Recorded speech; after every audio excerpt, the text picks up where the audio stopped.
Have you ever stopped to consider how you treat yourself when you're struggling or facing challenges? This is where the journey to self-compassion begins. Self-compassion is not a complex concept. It's simply about treating yourself with kindness and understanding, especially during times of pain or failure.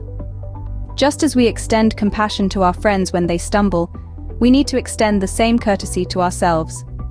Too often we become our own harshest critics, berating ourselves for every little misstep. But this harsh self-judgment serves no one. It only adds to our pain and hinders our growth. Instead, imagine treating yourself with the same understanding and kindness that you would offer a friend. After all, we all make mistakes, we all experience pain, and we all face failure at some point. It's part of being human. So, think about it. If a friend was going through the same situation, would you be as hard on them as you are on yourself? But why is self-compassion so important, you may ask? Well, the answer lies in its profound impact on our resilience, mental health, and overall well-being. Self-compassion is the gentle force that fuels our ability to bounce back from setbacks, to weather life's storms with grace, and to maintain a healthy state of mind amidst challenges.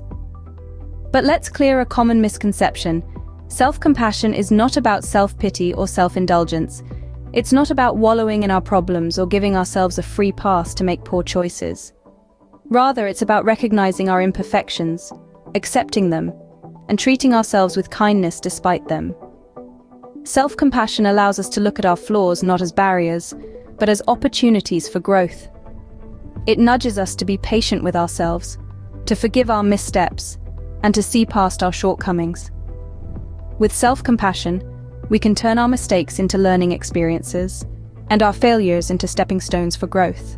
Now that we understand the importance of self-compassion, let's explore some key points to remember. At the heart of self-compassion lies the recognition of our common humanity.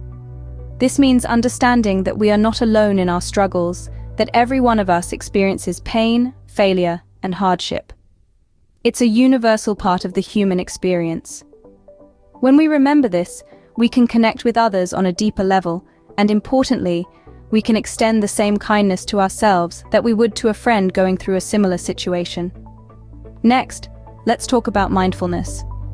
Mindfulness is the ability to hold our experiences, both good and bad, in balanced awareness. It's about not ignoring our pain, but also not exaggerating it.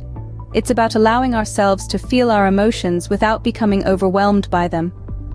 When we practice mindfulness, we create a safe space for self-compassion to grow. Now, what about that little voice in our heads?